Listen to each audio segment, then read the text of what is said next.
25 años con un embarazo de 10 semanas. Sin hijos previos, borra esto, acude a consulta de control prenatal. Se encuentra sintomática sin sangrado transvaginal o dolor abdominal, a la exploración con signos vitales normales, altura uterina acorde a la gestación y feto único viable en ultrasonido sin antecedentes de enfermedades crónicas, quirúrgicos negativos, a excepción de un legrado a los 18 años. Menciona que su grupo sanguíneo es ORH negativo y su pareja es ORH positivo. ¿Cuál es el riesgo de enfermedad hemolítica en este embarazo? Vamos con las preguntas. ¿Hay riesgo de enfermedad hemolítica en el feto? No hay riesgo porque ella es RH negativo. No hay riesgo porque no tiene hijos previos. O si hay riesgo debido a la penetrancia incompleta de los genes del RH. Muy bien. Vamos a finalizar para seguir avanzando. ¿Qué medida hubiera evitado la aloinmunización o sensibilización? Administrar 300 microgramos de inmunoglobulina anti-D antes de las 12 semanas de gestación en las primeras 72 horas después del aborto, administrar 150 antes de las 2 semanas después de las primeras 72 horas. La inmunoglobulina anti-D no está indicada en amenazas de abortos y solamente en aborto espontáneo, o realizar un CUMS indirecto antes de cualquier intervención. Vamos a ver sus respuestas. Vamos a ver esto. ¿Qué hallazgo del ultrasonido es indicativo de afectación fetal por inmunización al RH? Edema subcutáneo generalizado, doble halo cefálico, translucencia nucal aumentada u oligodramus. Listo. Bien, perfecto, ya que tenemos ahí sus respuestas, vamos a hacer la segunda revisión de este caso. Importante. Ahorita revisamos el caso de detalle, pero hay que conocer todo y de todos modos voy a estar haciendo énfasis en lo que puede estar importante relacionado. Que ya conocemos entonces cualquier exposición que haya la sangre fetal a la materna va a generar esta sensibilización.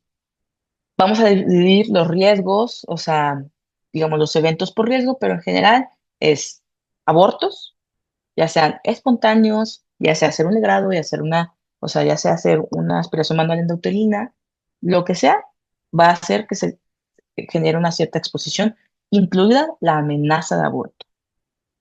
¿Qué va a pasar con la amenaza de aborto? La diferencia va a ser las semanas de gestación en relación a qué tratamiento voy a dar en mi antibiótico, bueno, en profilaxis de inmunoglobulina D. Ujú. Eso va a ser el punto clave. ¿Qué semanas? La semana 12. Más la semana 12 se da una dosis, menos la semana 12 se da otra dosis.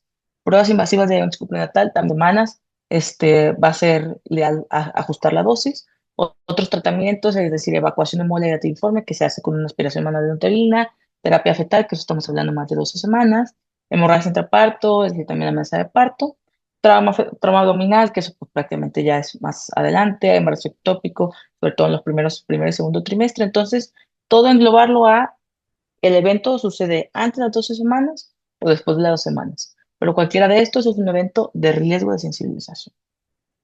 Ok. ¿Todas las situaciones ameritan profilaxis en las mujeres RH negativas? Sí. Entonces, a las 28 a 32 semanas se necesita hacer esa profilaxis, menos de 72 horas después del parto nuevamente, menos de 72 después de un aborto espontáneo, embarazo ectópico, amenaza de aborto, muerte tetiforme, todo lo que es las pruebas o los procedimientos que puedan tener este riesgo de sensibilización, se tiene que hacer una profilaxis en ese momento, dentro de las 72 horas principalmente. Y después a las 28 semanas. Si me hicieron un legrado a las 11 semanas, tengo 72 horas para dar la profilaxis y además dar otra a las 28 semanas de gestación. Ujú.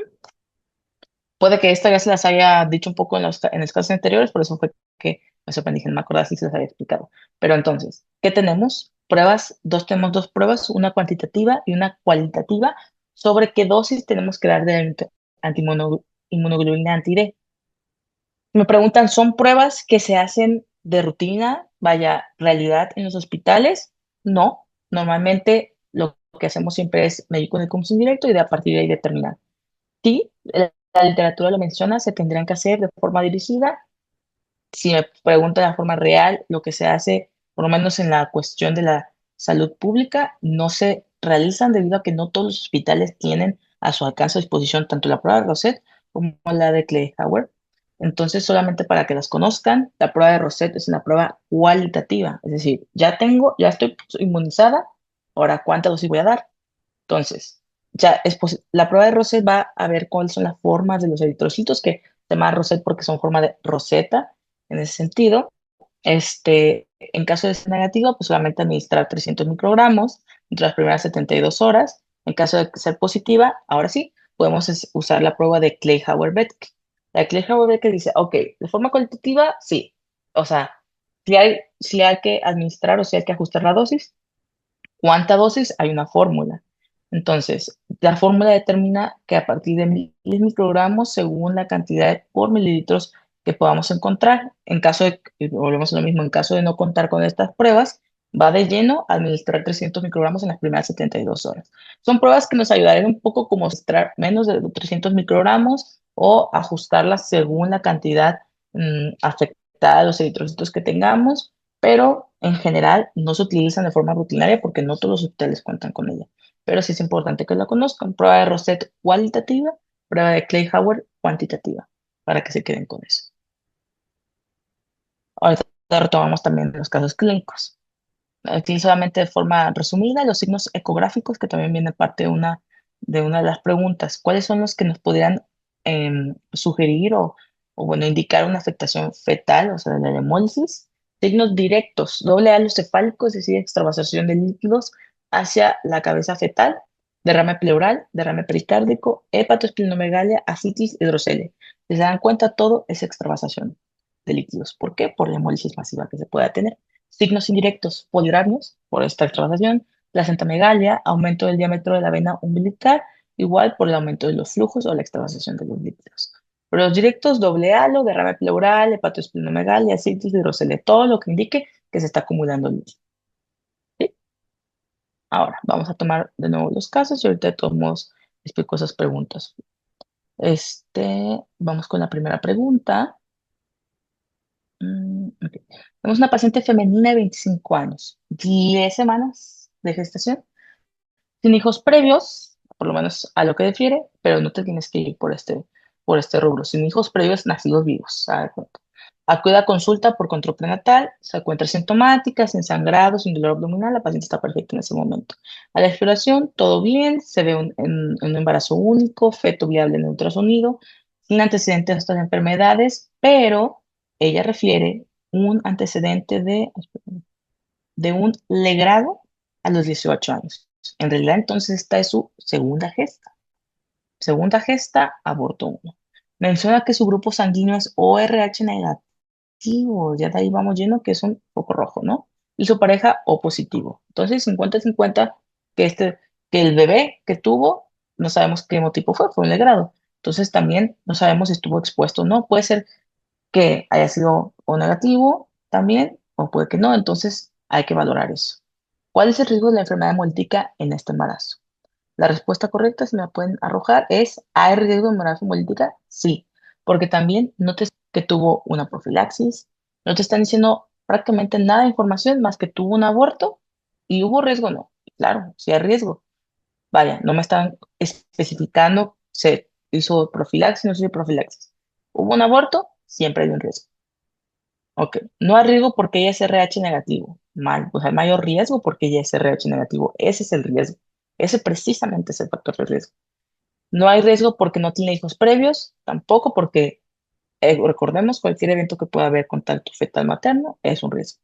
Si hay riesgo debido a la penetrancia incompleta, aquí en realidad el término penetrancia incompleta no aplica hacia, digamos, en este contexto de esta patología, ya que pues el riesgo desde la exposición previa al antígeno, pues siempre hay posibilidad de que se formen los anticuerpos. Entonces, no es que exista una penetrancia incompleta o no, no simplemente hay exposición o no hay exposición, punto. Entonces, esta no sería la respuesta correcta.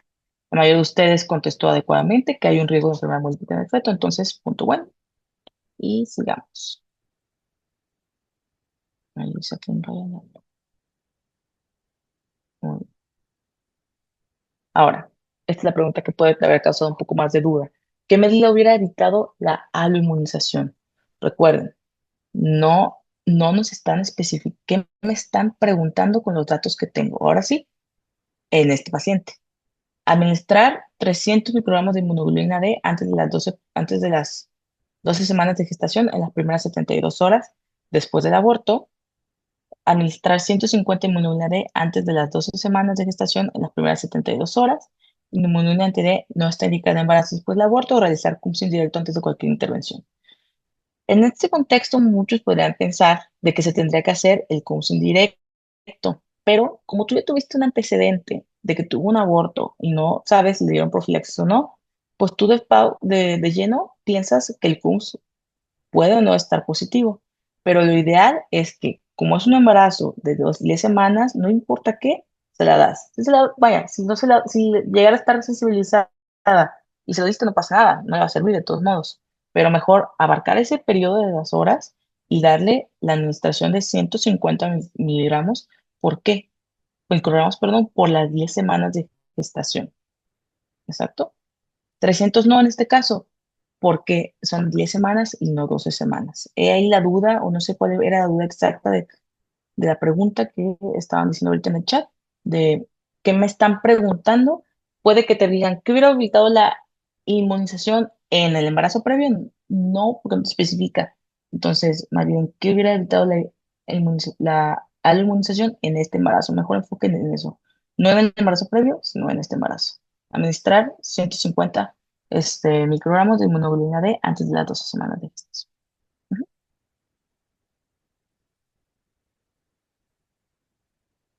Muy bien. Y vamos con la siguiente. ¿Qué hallazgo de ultrasonido es indicativo de afectación fetal por RH y por la inmunización del RH? Como ya vimos en la tablita, en realidad el edema subcutáneo también puede ser el edema subcutáneo también puede ser, vaya, una respuesta que podría ser positiva, sí, pero a medias, porque ¿cuál es el más indicativo o cuál es el más específico si nos vamos a esto? Esto también es muy importante. Puede que en los casos les pongan varias respuestas correctas, pero ¿cuál es la más correcta? Y aquí la más correcta es el doble alocefálico. Siempre, siempre. Esta es como medio correcta, pero lo más correcto es el doble alocefálico. La trascendencia nucal aumentada no entra en este contexto, eso es para diagnóstico más bien de ciertas trisomías y oligodramios no entra en ese diagnóstico, tendría que ser más bien un polidramios. Oligodramios no sería como específico de esta patología.